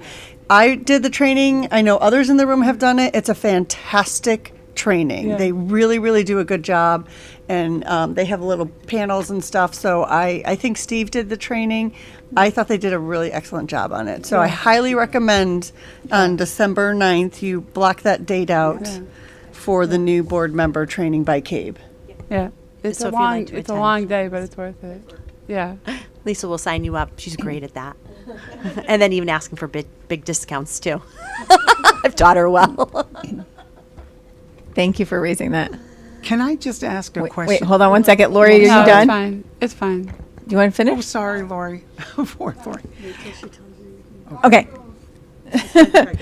How do I do Miss that? Maddie, you're good. Just raise your hand and then I'll call Oh, you. okay. You're good. I just have one quick question. Dr. Macri keeps mentioning packets. You have this in your packet. This is your packet. But I don't think I have. The only thing I printed this out myself. So okay. All right. Thank you very much. Thank you very much. I'm going to go back to Lori. Did you have something else you wanted to add? Okay. Okay. Okay. I think, Mr. Butwell, seeing no other questions for you, thank you very much for your very helpful report. Thank you. Okay. All right. I'm going to move us on to our new. Oh, I'm sorry. He could just stay up because. Oh, sorry. Sorry, I said you were all set and you're really not. Under new business, A is an action item on the tuition rate. It is reference D in your packet. I will turn it to Mr. Butwell to tell us what we're looking at so that we can take action. Sure. So the tuition rate is a calculation for how much the district expends per pupil. So it's a very simple formula, as you can see on your paper, of what is the budget amount for this year, which is $40,600,000, and then what was the enrollment, and we used the very official October 1st date, and at that time there were 1,766 students in district. You divide the total amount of money by the number of students, and you get 22,990. So that's a number which represents our per pupil cost each year to provide education for the students of Cromwell. So if a student wishes to come into Cromwell from outside of district and they need to pay tuition to do so, that would be the amount that we would charge them. Excellent. Thank you for the explanation. My pleasure. Unless anyone has any questions, I'm going to ask for a motion to approve the tuition rate as presented in reference D. I'll make a motion. Thank you, Ms. Franklin. Second, Mr. Schuman. All in favor? Aye. Anybody opposed? Abstentions? Okay, tuition rate passes. Excellent. Thank you. Now, can you sit down? Yes, now because. All right. Thank you, Mr. Butwell. I'm sorry. Okay, next in your packet is the review of the public asset and facilities proposal. That is reference E.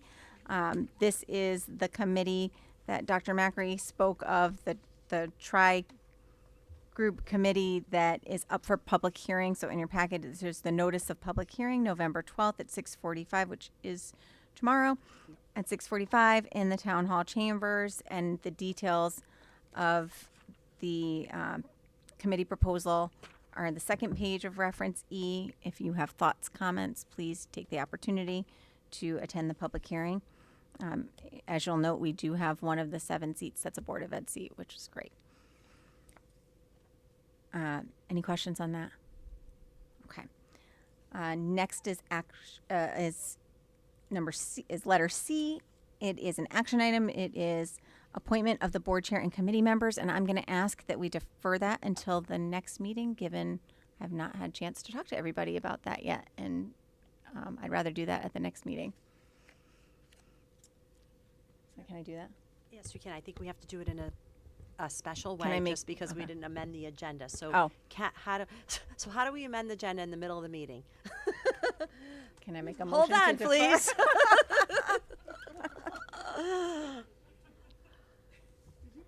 Can I make a motion to defer it? No, because we already approved the agenda. We approved the agenda. It's okay. We're learning. I just motions.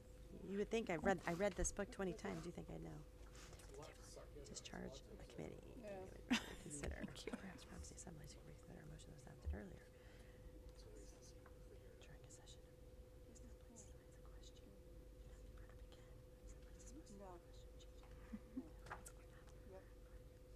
To adopt in the first place. Okay.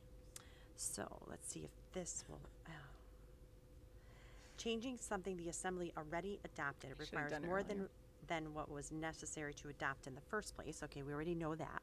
So I think someone can make a motion to postpone, in the middle of the agenda. So have someone make a motion. I'll make a motion to move to the next meeting the appointment by board chair of committee members. Is there a second? Thank you, Mrs. Lamb. All in favor? Aye. Opposed? Abstentions? Thank you all. I appreciate that. Okay, next is review of Veterans Day. Is that you? Great. Yeah, we can have, we'll start with Mr. Cuckle at the high school, and then we'll work our way down to ECS and let you know what our students and staff did today. Okay, at Cromwell High School, Veterans Day every year, we do start with a breakfast here, right where you're sitting, and we had veterans from Cromwell and the surrounding region came in. So we had a wonderful Veterans Day breakfast, and then for the 11 o'clock ceremony at Town Hall, we had our band, our select choir. We had a student sing the national anthem. One of our students spoke at the Veterans Day ceremony at Town Hall as well. So it was a great ceremony, always wonderful to go and attend that. And then in the afternoon, we did Patriot Games, which was a new thing for us, where one of our teachers, Cam Holcomb, really took the bull by the horns with Veterans Day and trying to provide a different experience.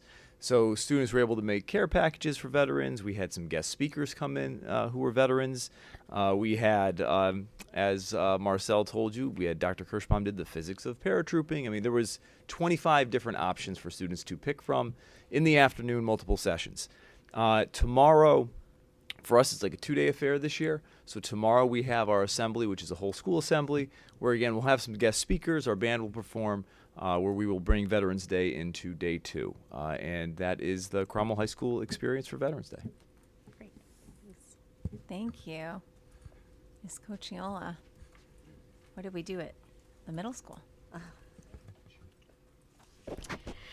So our process began with Mr. St. Ange, Mr. Chabowski, Mrs. Pavlik, and Ms. Cunningham started a while back, kind of sending out through Parent Square, please, we would love to have any veterans to come in and talk with our students. And very fortunate that we had 6 veterans volunteered. They came in, the teachers created a schedule, and all our students were able to hear a veteran's story, experiences about their life, and the kids had questions that they asked the veterans, and then afterwards, and of course our teachers wanted students, again, there was a learning opportunity here. They had to take guided notes on the questions.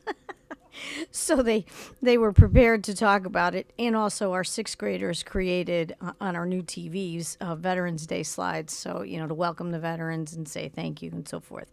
So we were very fortunate. We had grandparents, uncles, and then we had one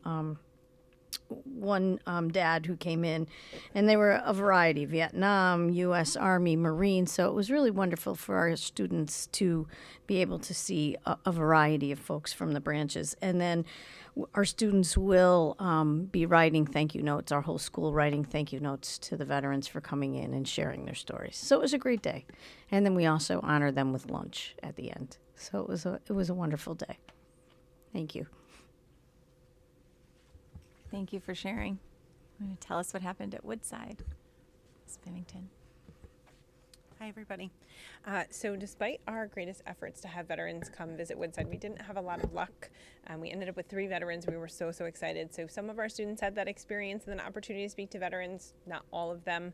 The half day seemed to be the biggest struggle for us when we reached out to the veterans community. And it sounds like a lot of them are at the high school.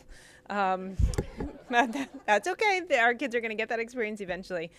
So we kind of did some very simple things to make sure that we acknowledged the day. We had our students, we had colors assigned. So grade 3 was red, grade 4 was white, grade 5 was blue, just to show that patriotic spirit. We always do the picture books. This year we changed our 4th grade book just to kind of mix it up, and it was about the Tomb of the Unknown Soldier and really talking about the importance of that, which really brought in, those that stood guard and how that was originally not really looked on as something that was highly favorable and now is one of the most important positions. We our art teacher and librarian came together. They shared the story of the Poppy Lady, which is how poppies became such an important part of the military history and the significance of them. So they read the story, and with Mrs. Horgan in library, and then in art, Shannon Shequin had them create poppies. So we have a whole bulletin board of poppies and little messages for our veterans. Some of our families, even though veterans couldn't come in, sent pictures of their loved ones who have experiences within the military. And then we always have our students write thank you notes to our veterans, which we will be dropping off to some of our favorite veterans. And it was just a really great day. The kids enjoyed it. I think actually that half day kind of worked in our favor because it allowed really the whole day to focus on this rather than making it a piece. So we were really thankful for that. Thank you for sharing.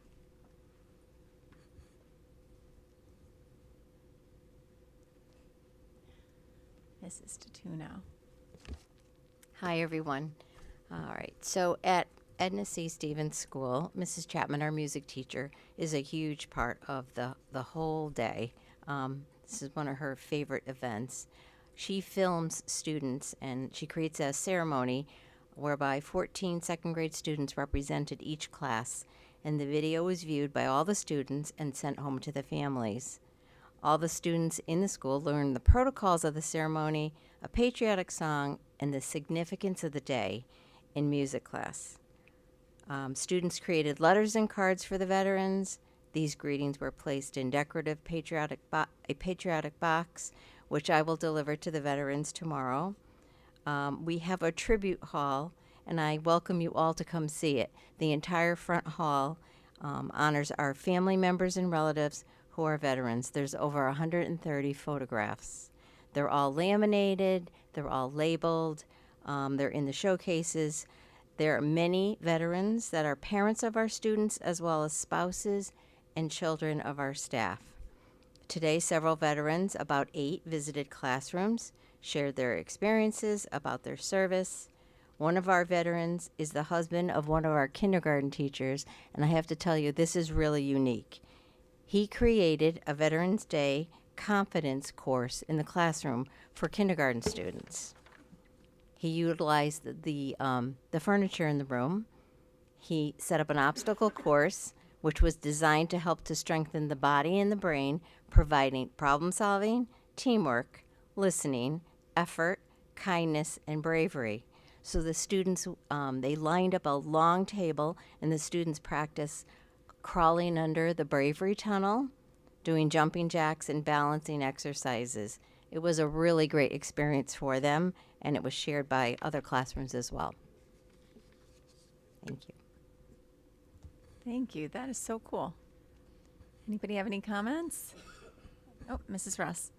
I love that we go to school on Veterans Day now. I know it all started as a result of the Halloween snowstorm, or the big snowstorm that knocked out our power. And my kids have always enjoyed it. And the tribute wall that's at ECS, they still remember that so-and-so's uncle or so-and-so's father served. Oh, this one's mother served. My brother came in and spoke.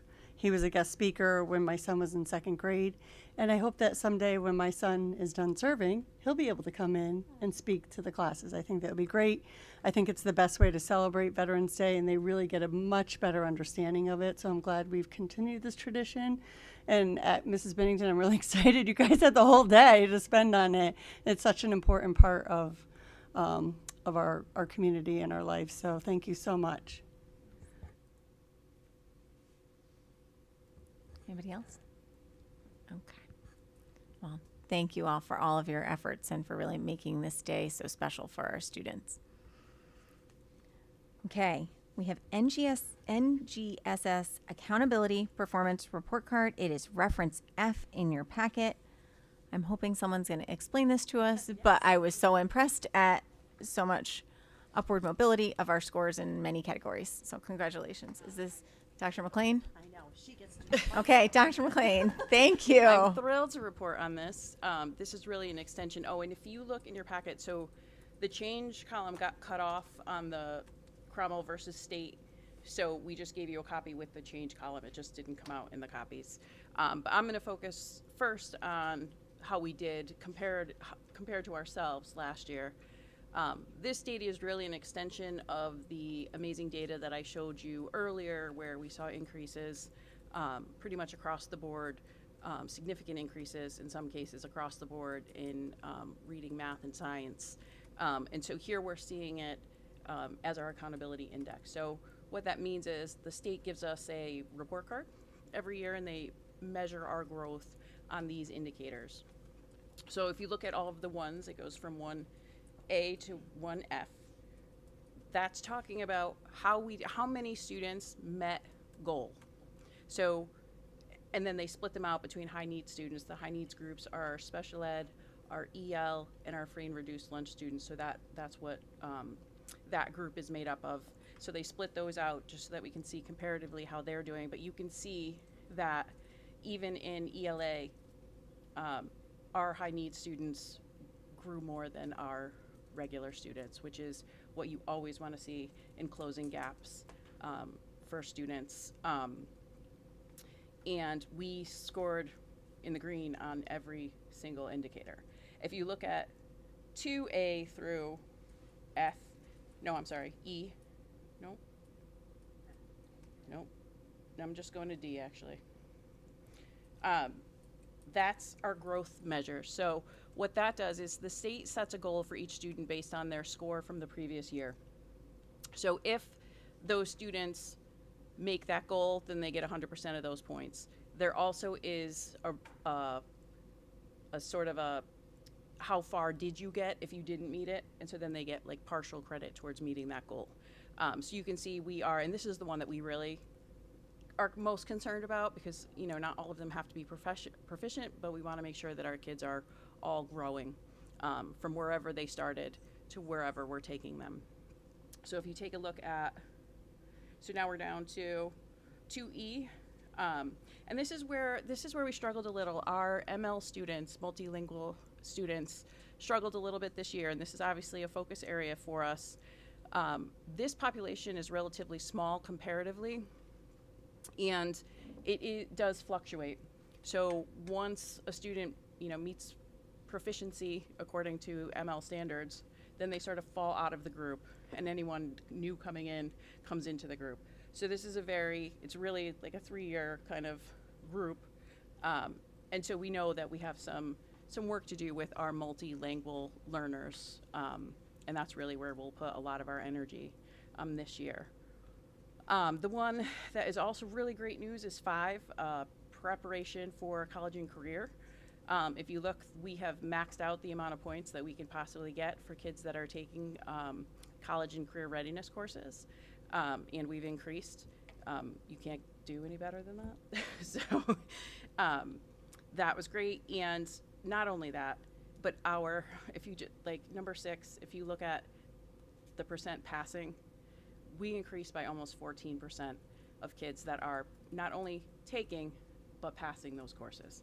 So we've got a lot of kids taking, highly academic classes or career-focused classes, and we've got a significant portion of those students that are passing those exams at the end so that they get college credit when they're going into their college classes.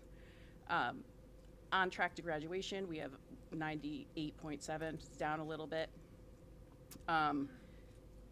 4-year graduation rate, it's how many as freshmen graduated as seniors, right? So, and that's the 24 cohort, so it's a year behind. 6-year graduation is how many kids started as freshmen and graduated in 6 years. So sometimes we have students that take a little bit longer.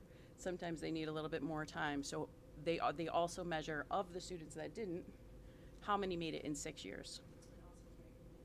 Jack? Yeah. Remember, we own all of our students, so this counts all of our students who are perhaps outplaced, yes. so as well. Yep, so some of these students we don't physically have on campus. Post-secondary entrance, we are still holding strong at 100% rating from the state in terms of post-secondary entrance. Physical fitness, this is another one that I feel like we can do some work on. No, Mr. Cuggle's like, not me. This is something where we can do some work on. We've talked about a lot of strategies to not only increase the participation rate, but also the pass rate. To embarrass you to make it work. you know, kids can take this assessment multiple times. So I did talk with Mr. Kuckel about, you know, having them take the assessment multiple times, and getting our students to pass this state assessment. So that will also be a focus for us. To get doctors to stop writing notes that excuse our kids for a long period of time from physical fitness. We do have a lot of that as well. Yeah, that does so happen. And then another situation, I was a principal, so I said, how many kids do you guys have on crutches a week, or how many I couldn't believe it. I'm like, okay, why? what's going on? So many more injuries than there were when I was a principal. I'm like, we were lucky, you know. Obviously we had kids on crutches once in a while, but not much. So yes, so Mr. Kuckel, you know, we absolutely love you and adore you, but this is the only way we're going to get that participation rate. Yeah, and it's a fairly easy fix, hopefully. Arts access, we stood strong at 90.4. We stayed exactly the same. I think that, so this is a year behind. We're talking about last year's data. And I think this year, once we get the report card for this year, we will see an increase because we did add three additional courses, right, in the art department this year. And some of them are co-seated with different classes. Some AP classes are co-seated. So, meaning that they're getting credit for. What are you looking at? I'm sorry. I just want to make sure we're looking on the right. Right now I'm under 12 and I'm Cromwell to Cromwell. And you're doing, okay. Yep. Hours. Okay, so some people. No, on the other one is a state. I haven't gotten there yet. That one I haven't gotten to yet. Okay, so I'm thinking that some people might be missing the Cromwell to Cromwell one. Oh, It that's may the not have best gotten. one. I know. I'm thinking some people may. No, I you do have in your it. packet. We just recopied this one because this column was cut off. That's why. Yeah, I was gonna say take my. Yep. Does It's the one everyone that doesn't have have that the one? change. It doesn't have the change. So I printed it. But if you go, let me see, down or up, one of the two. Yeah, it's the next one is Cromwell to Cromwell. Yes. Wait. State of Connecticut. Okay, so it's Cromwell to Cromwell is what we're looking at. I don't know what you put in. It's hard to see from what I'm looking at.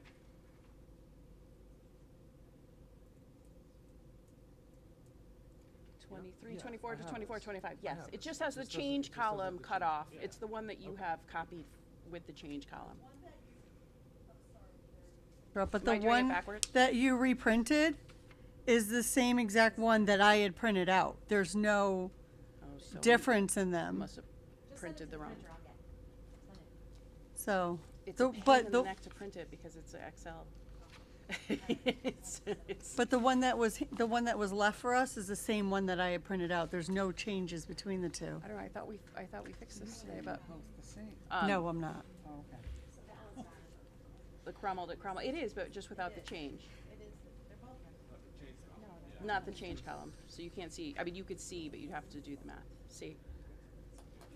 The state versus Cromwell one Yep, see, is the one that has a change column, and I printed exactly mine what they does. printed.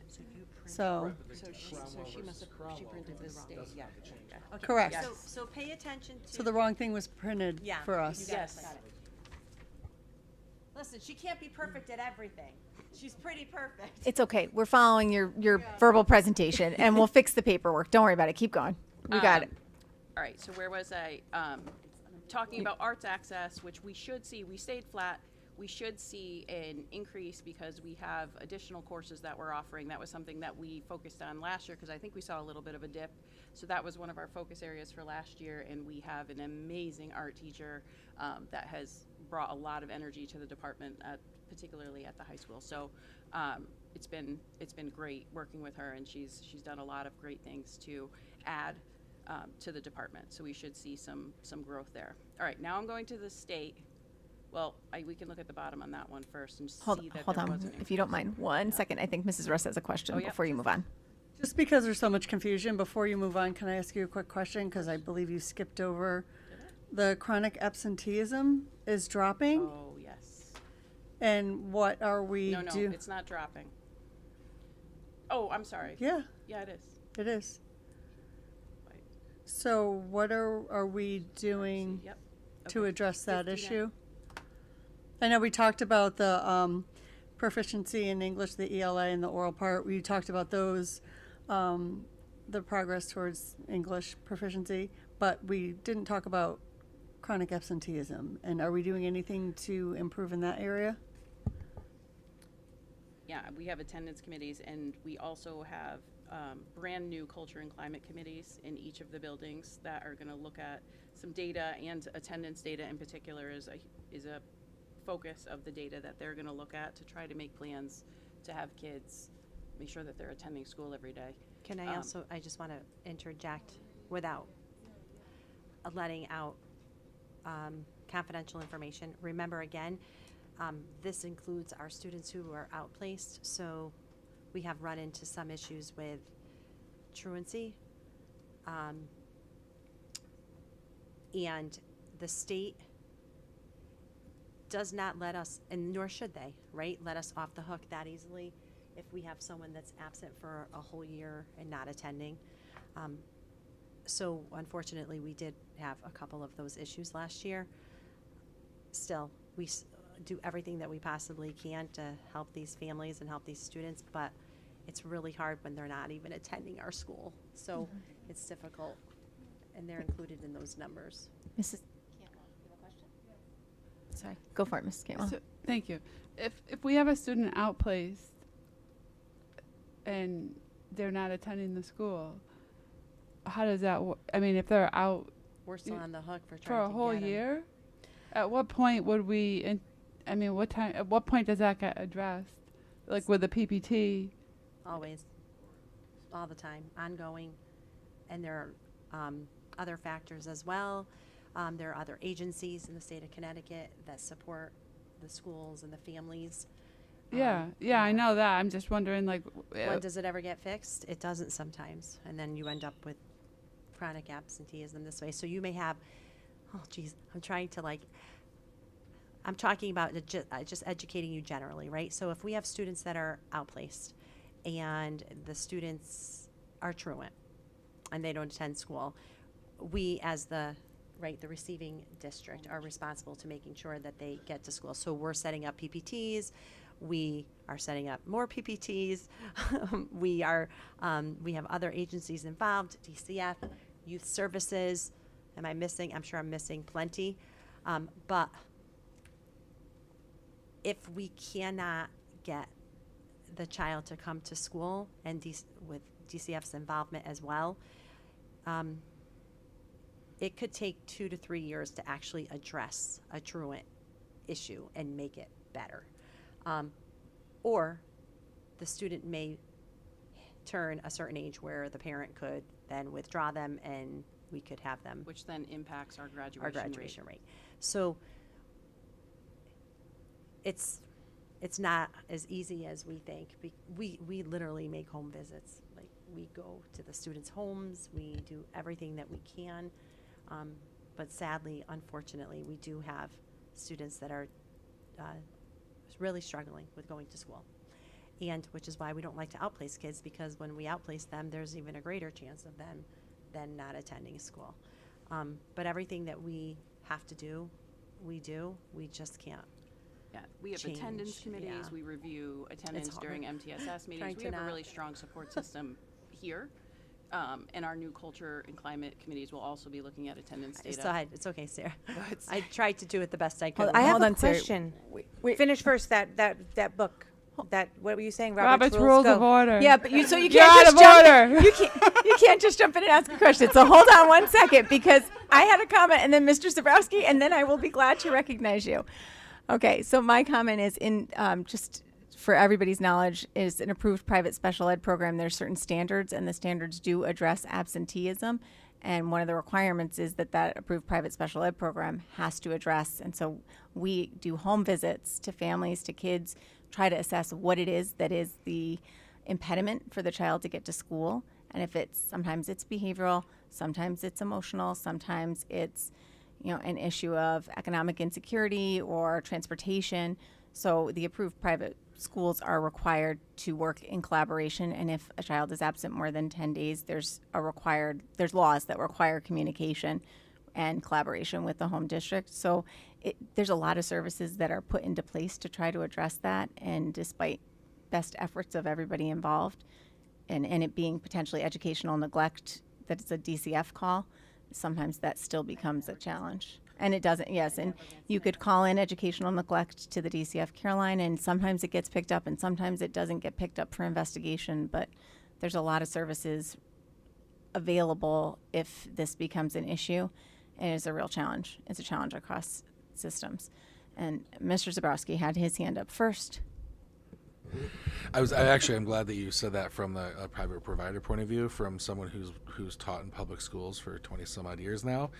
I have, had to kind of address, as a team actually, address students who are truant. There are limits to how far the school can go. Our power is limited. There are outside agencies such as DCF and different social services. Some are town-based, some are state-based. That when we hit certain points of truancy, they get involved, and then when that happens, it's once those entities get involved, it actually kind of cuts back on the school's involvement. It's kind of turned over to those agencies.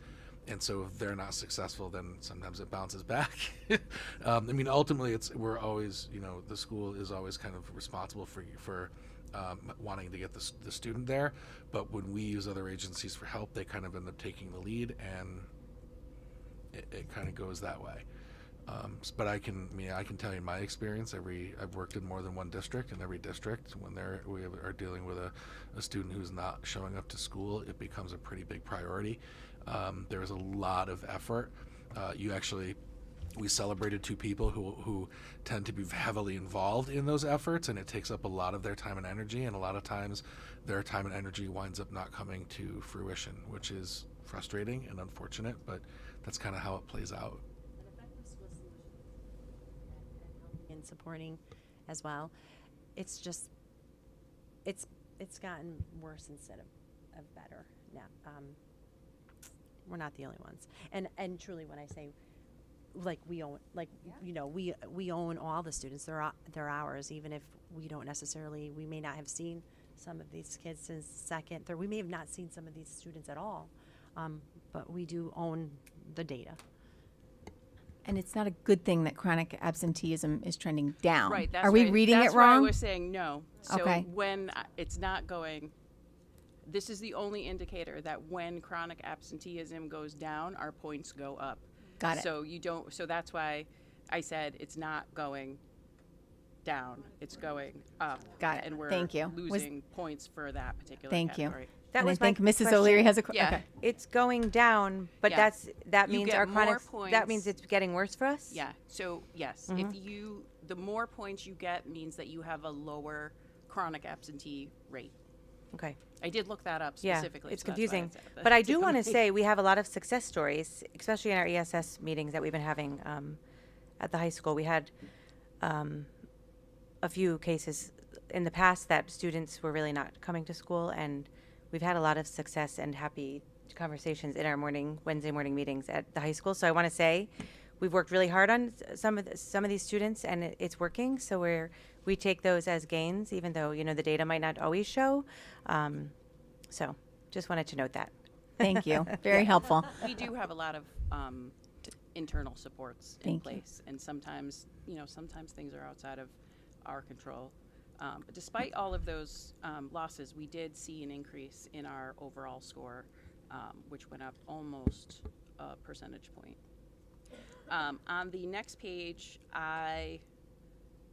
this is just Cromwell this year compared to how the state of Connecticut did overall. I just like to give you that as a touch base. We are doing fabulous in relation to how the state of Connecticut is. That physical fitness and art access continue to still be a focus area for us, and we will work on that along with our ML students in chronic absenteeism.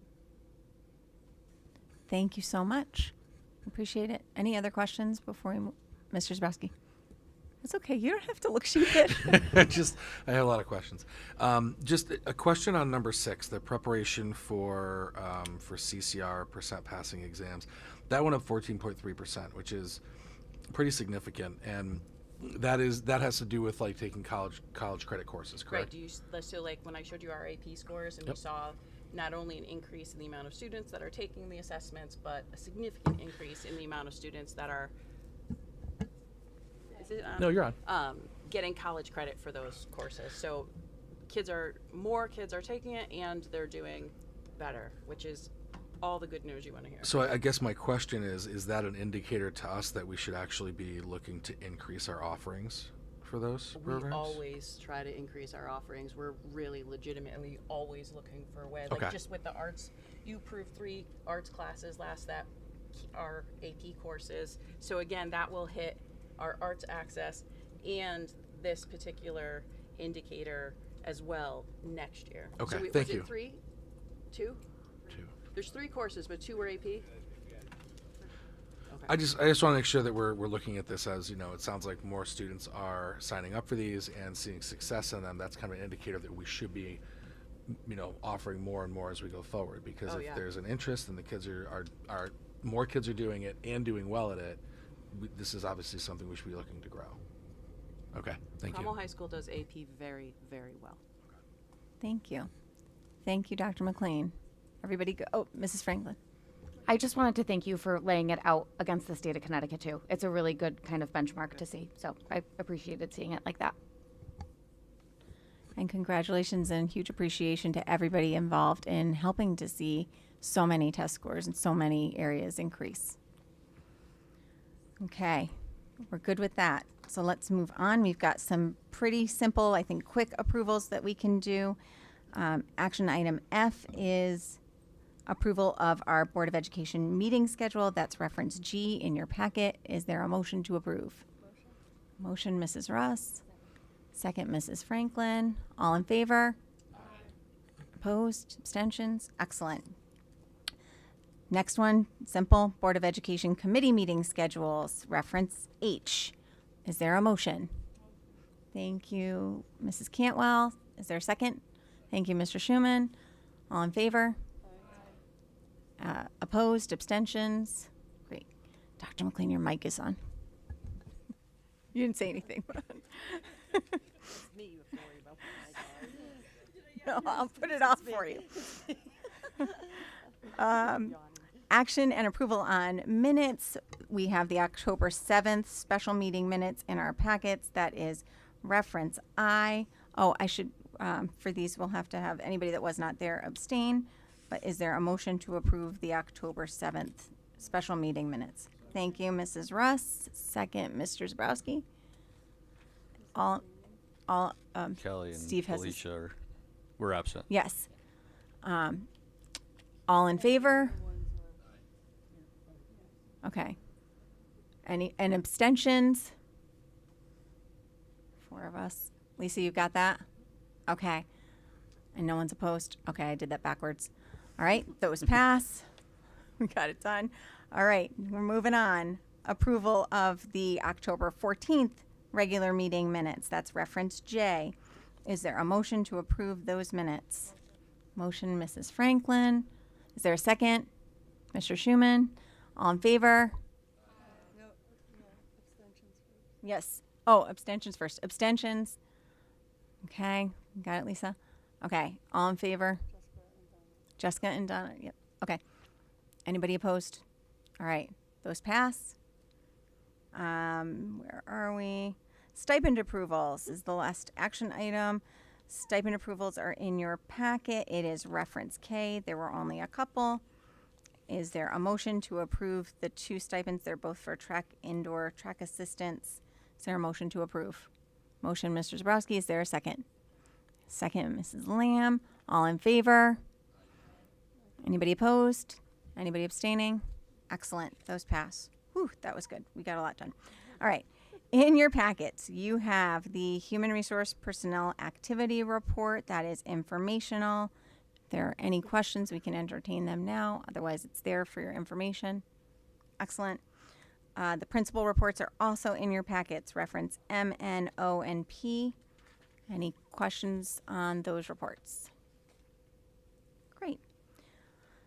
We're going to move on to policies. These are first read policies. I won't read them all to you, but they're in your agenda. And just for purposes of explanation to our new members, the way that we approve policies, they all have a first read and then a second read. So they go through the policy committee, and maybe Mrs. Cantwell can explain that when we get to the policy committee update, just the process. So here we're asking for these first read policies to get moved to a second read, which means they get reviewed one more time before they are formally approved. Yes, did I explain that well, Lori? I'm good. Just for the history, we used to do 2 reads each. We used to read it a first and a second read at policy level. Then it would come to the full board, and we do the same thing again. But we changed it because it was just taking a long time for things to get through. So now we review it once at the policy committee, then we refer it to the board, and then it'll get 2 reads at the board level. So that the board, everyone on the board has a good opportunity to read it and ask questions. Thank you. So I am looking for a motion to move the policies listed on the agenda from a first read to a second read. Motion, Mrs. Russ. Is there a second? Second, Mrs. Maddie. Thank you. All in favor? Aye. Anybody abstaining or opposed? Excellent. Whew. Okay. Board committee reports. Policy committee. Can I send it over to you, Lori? You gave a written report too. Yeah, we didn't meet tonight, so I don't really have anything since last meeting. Our next meeting will be in December, and that'll be the last one of the year, of the calendar year. Yeah. Thank you. And Facilities and Technology Committee met this evening prior to our board meeting. So, Mrs. Franklin, do you have anything to update us on? Yeah, we went over the 5-year. We went over. Claudio gave us an overview of the different projects that we're currently working on for the 25 and 26 year, ones that have been completed, and a timeline and budget information on ones that are scheduled to be completed by the end of the fiscal year. We did make an ask that in our January meeting for us to take a look at the 5-year capital improvement plan as it stands, as well as just updates on any work that was completed between now and January, and also take into consideration what comes of the facilities committee that James is proposing to be put together. So we should have a lot of information presented at our January meeting. Thank you. And I will, for our next meeting, just ask everybody where you think your skills are best put to use in either of the 2 committees, but also trying to make sure that we have good representation on both committees. And they're both great. So either one of them is wonderful. We have next on your agenda is topics for future agendas and possible action item to approve additional topics. So we've listed proposed topics. Are there any additional agenda topics that people would like to propose be added to this list? Okay. Oh, Mr. Heisman, I'm sorry, I didn't see your hand up.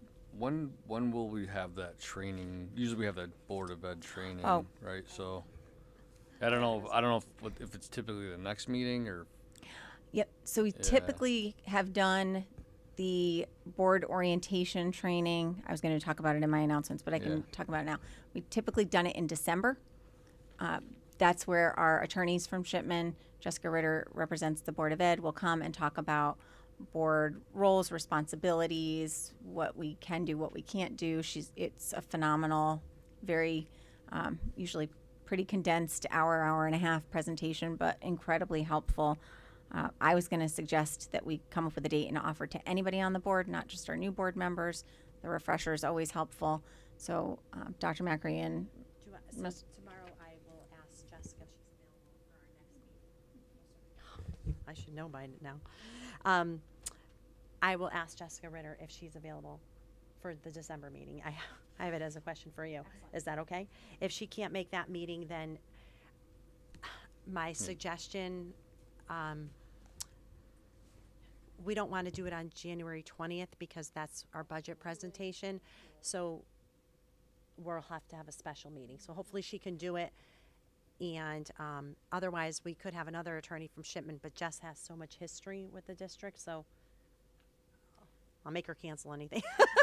Hopefully it'll So, work. so we'll get back to everybody with, if she can't do it that day, then we'll have to give a couple of dates and see when we can get people that want to participate there. Mrs. Cantwell.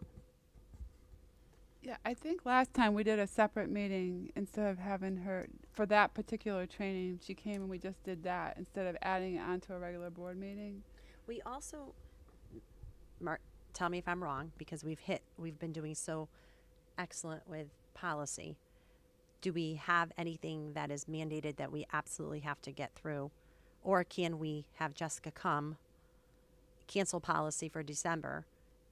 Because we can't cancel policy for December because Okay, all you of have- that's- shipments updates are just still came on in. that one. Yeah. Okay, so that's what I wanted we to have, make sure. We have work to do. Okay, for so I was just December, thinking yeah. if we could do that, but we can't.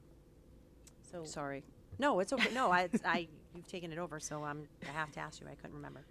So let's try for our next meeting if we can do it. I know it's a lot because it then becomes a long evening. If she can't do it, we'll work on a special date separate from. But then we'll try. Maybe we can just keep trying for Tuesday night, since we know Tuesday night's often a board meeting night. And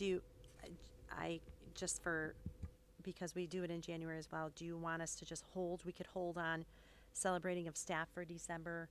I know it's hard. It's a hard decision. We could hold on. How about if I make a commitment that I will help try to figure out how we can have a relatively light agenda for the date that Jessica comes, so that we can all, maybe Catherine can help. We can try to have a lighter agenda so that we can move it quickly. Because I don't want to squish it into just an hour, and that limits people's ability to ask her questions. I think we could do that. Okay. I'm sorry, Donna. Could we possibly start our board meeting at 6? No. Okay, because We had the committee meeting right before. That's the challenge. Oh, okay. Every meeting we either typically have committee or facilities before, so that makes before. Well, and that's why I was thinking, because the facilities meeting was at 6. Yeah. But I didn't realize. So every time you have a board meeting, there's Either policy or facilities, typically, okay. for a regularly scheduled board Okay, meeting. Thank you. We're just going to have to bring caffeine with the cookies. That's all. It's the only way to do it. It'll work. Okay. So more to come on that. We will communicate what we find out once we check Jessica Ritter's schedule. Yes. Okay. And the VSS update won't be long. We've been working with them on just touching upon the most important things. Excellent. Okay. Thank you. All right. Now we are on, unless anyone had any other agenda items, comments, updates, announcements from board members. Just for our new board members, we just go around and share anything that we think is important that is related to schools, something great that we observed in a school, or I don't know. You'll see, because I'm going to ask Mr. Zabrowski to start, and so you'll get it by the time it gets to you. I got nothing right now.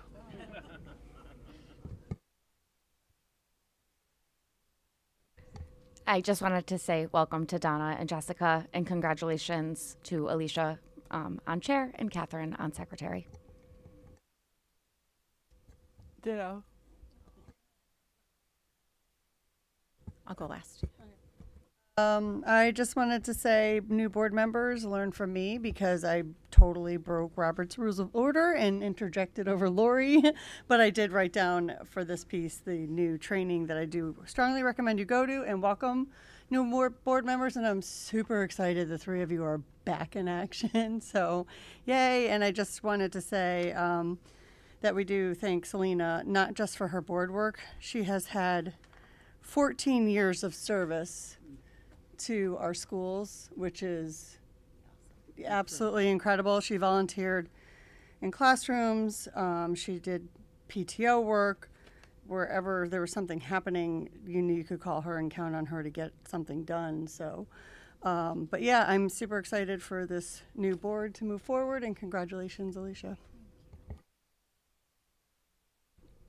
I simply want to say, I think this is, after all the years that I've been out of school, I've never seen so much transparency about Board of Ed meetings. when I was teaching, you sort of had to find out from, so were you at the board meeting last night? What was said at the board meeting? But I mean, it's online, the minutes are online. It's just incredible. And it was a huge help for me, so thank you very much. And I'm really excited about being here. But I do want to know what BSS, there were some of these, maybe, okay,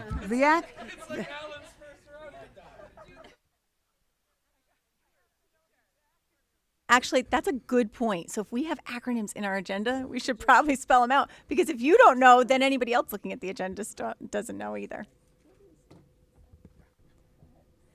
All right. I also am really excited to be here and work with all of you. I've witnessed this team working together over the years as well, so I'm really excited to be a part of it and serve our students in a new way. So thank you.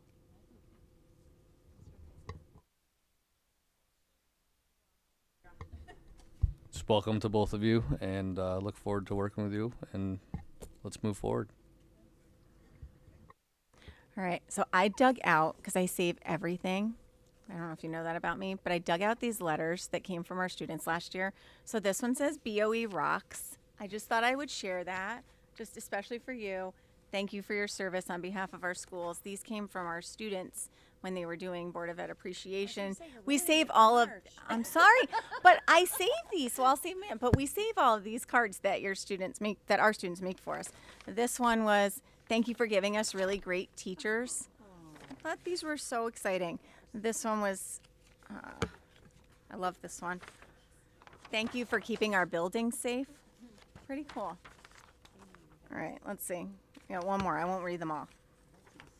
Thank you for making important decisions about our learning. Isn't that cool? So I wanted to share these because I just am so honored to get to be with such amazing people and get to be on this board and get to work with such phenomenal administrators and help these awesome students achieve what they want to achieve. So they're the best, and they deserve the best, and we've got the best. So thank you all for James got me last night when he was talking about why we serve and how we serve and how important public service is. And this work is not easy, and I know everybody does this on top of 1,000 other things, and I'm just so grateful that everyone steps up to do it. And boy, I've learned so much from all of you, and I'm excited to keep working with you. Thank you.